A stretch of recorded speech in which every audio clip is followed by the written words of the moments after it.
Good day, and welcome to Money Talk.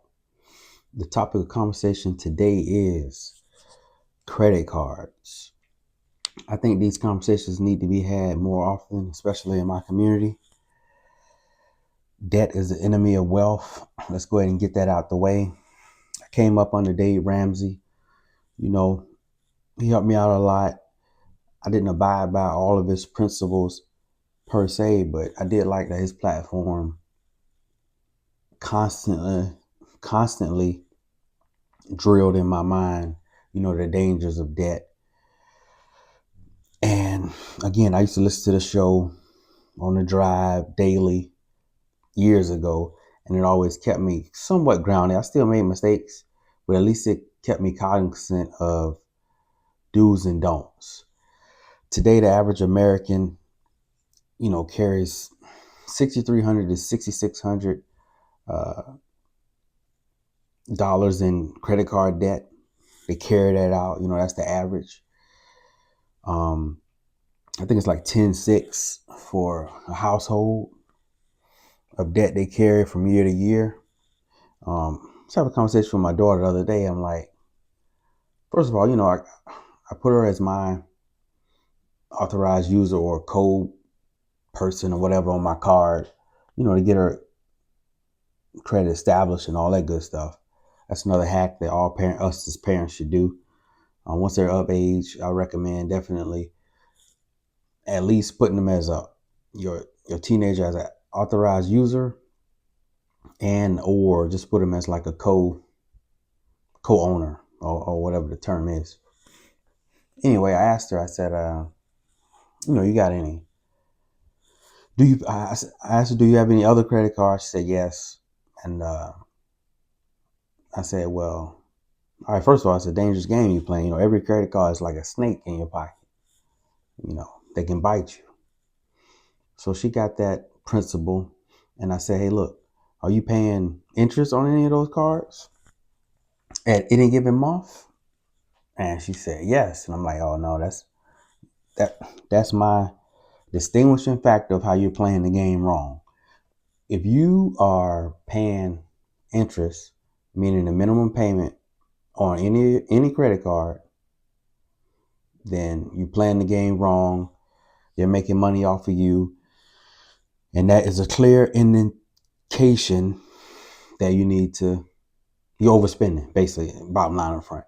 If you are paying $1 in interest on a credit card, then you're playing the game wrong, and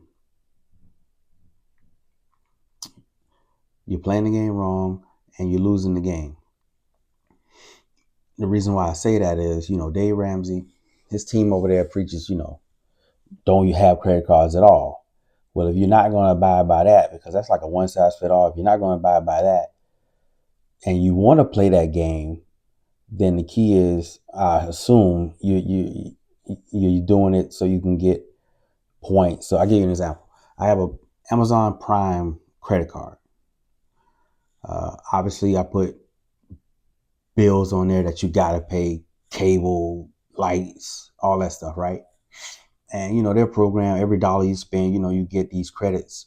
So a lot of times I accumulate so many points to where when my family or myself make an Amazon purchase, I get money off of it, or it takes care of the entire purchase.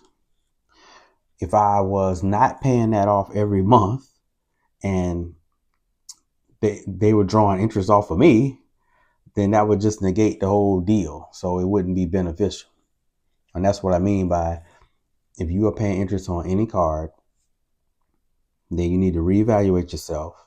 You need to pay it off first of all, and rethink about how you're going at this, and cut back on your spending, to be frank with you. I was disappointed to hear that 60 to 65% of Gen Zs are utilizing a buy now, pay later. Even millennials such as myself, I guess I'm a millennial, 48% of my class are utilizing buy now, pay later, Klarna, Afterpay, Affirm, those type of platforms. Um, I'm very thankful and grateful that I don't even have a log on to any of those platforms, you know. And again, I see Facebook posts of some of my classmates there. They say, yeah, I put ice cream or something on buy now, pay later. I can't understand that. So definitely got to tighten up on your decision making with that one. But anyway, I say all that just to say that's just another avenue to keep these businesses or companies from basically getting interest from you. The goal is to get uh, interest from your investments. And we'll go over that in another episode of Money Talk. But just wanted to go over credit cards. Uh, we definitely need to have more of these conversations on a one-on-one basis in your communities. Uh, the sooner you can teach your loved ones, the earlier, the better. That's what I'm trying to say. And again, don't want to take up too much of your time, but we're going to have these conversations, and sometimes they're tough conversations. It wasn't ideal for me to, ask my daughter, hey, how much credit card? First of all, do you have credit cards? And on that note, I think that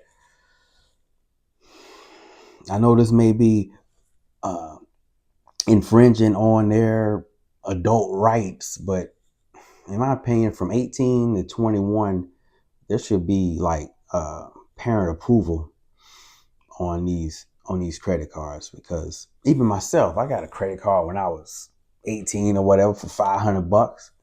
I didn't pay a dime on that credit card when I ran up those charges. Luckily, it was such a small balance to where I didn't put myself, my credit went in the crapper because I didn't even pay the thing off. But 18, I didn't have the discipline. I kept getting the bills in the mail, but I didn't pay them. I'm paying this, but that took my credit in the crapper or whatever. But again, that hurt me. I had to build that back up, et cetera, et cetera.